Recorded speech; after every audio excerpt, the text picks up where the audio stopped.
how to generate leads even during the slow periods. Let's get right into it. So, slow seasons can absolutely destroy a contractor's business. I've seen $2 million companies nearly go out of business because they could not survive the winter months. Your seasonal revenue probably fluctuates something like this. If you live in a place where it gets hot and cold, in the winter and in the fall, your revenue probably drops because no one wants to do any renovations. And then in the spring and the summer, it's at an all-time high because everyone woke up, right? So, but what if you could actually grow during those times when your competitors are struggling to stay afloat? I'm going to show you the exact strategy we've used to help contractors maintain consistent lead flow year round, even during traditionally dead periods. We've helped companies like Sandy Hill Construction grow from barely getting any leads during their slow season to actually expanding during it. They were getting around 1 lead a week in the slow seasons, and now they're getting around 3 to 4. So let's get right into it. So this is the problem most contractors face. They either live in a feast or a famine cycle. So they're either turning away work because you're so busy or you're desperately looking for it. This probably looks something like you. So leads do exist in slow seasons, but most contractors are just using the wrong strategies. So this is what most contractors typically do. And the first one is they just over rely on referrals. And don't get me wrong, referrals are a great way to move a business forward, but it's great when it keeps you busy, but it can also be disastrous when it's slow because it's just so unpredictable. You don't know how many people are exactly going to refer to you this month or the next month, right? So that's one reason. Another thing is people, and I've seen before, people panic spend on random types of advertising. So they don't focus on spending their marketing budget on methods that actually generate a return. And they don't even have a way to even track which marketing methods are generating which customers and which projects.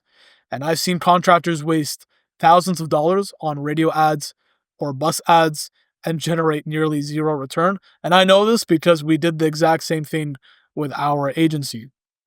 We ran bus ads to see if people would call, and spoiler alert, it did not work. So, and then the last method is just price slashing because you're just desperate for jobs. You just destroy your profit margins just to keep your crew busy. You'll end up like this guy where you'll have an empty wallet, but you'll tell yourself at least the crew is busy. So don't be that guy. All right. So here's what actually works.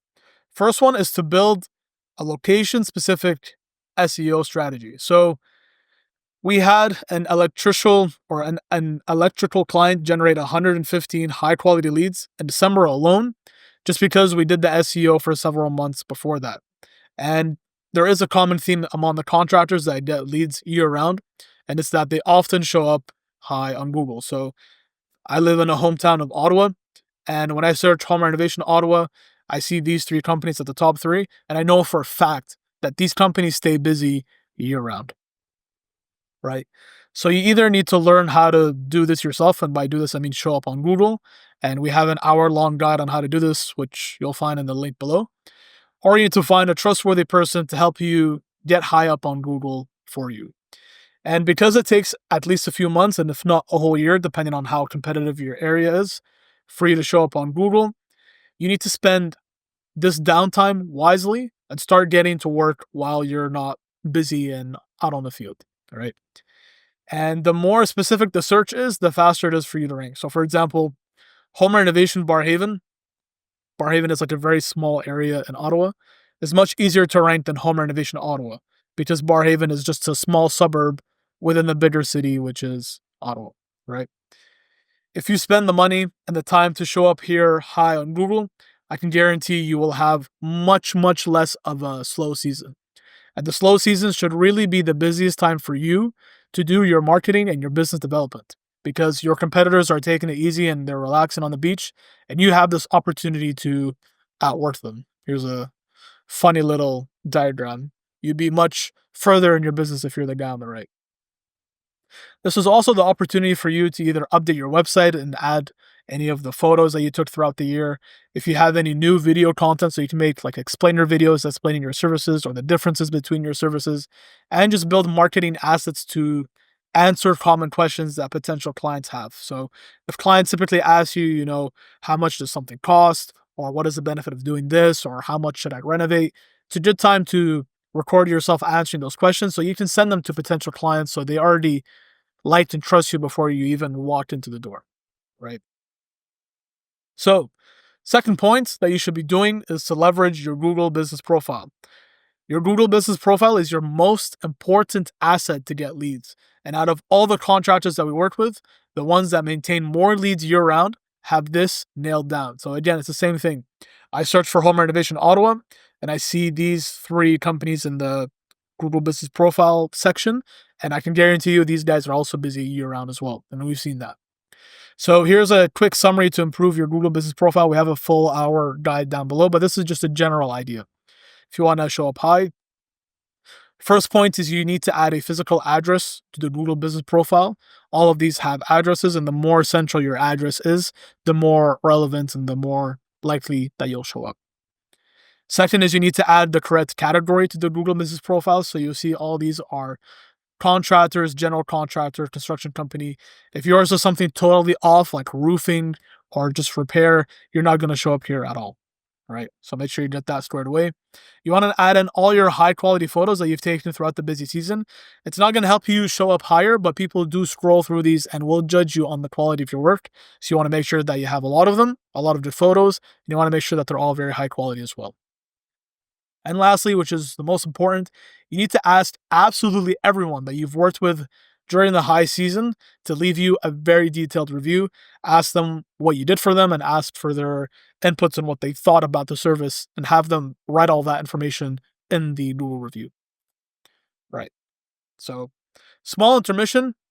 If you are tired of the feast or famine cycle and want consistent leads, we have a team that can help you get shown up high on Google. You can book a free discovery call below to see if it makes sense to even work together. All right. Next one is to create seasonal specific offers. So, one crucial point to understand is that your customer motivations change throughout the year. In the busy season, people want speed and availability because that's something that not many contractors are offering when it's super busy and people want renovations. However, in slow seasons, people want to feel that they're getting a good deal by making the decision early. So, small diagram, busy season again, focus on speed and availability, which is something that many people can offer during the busy season. But on the slow season, you need to emphasize getting a good deal. So, your job is to create a compelling offer or a deal to still get people booking you for the summer when it's during the off season. So here are some examples. So if you run a landscaping business, you could say book your landscaping slot before the end of the year and receive your project tax free. And this means you're just charging a certain percentage below what you would normally do to incentivize people to book in before a certain time. Or this one, book your kitchen renovation before Thanksgiving and get a free cabinet hardware upgrade and professional cleaning service.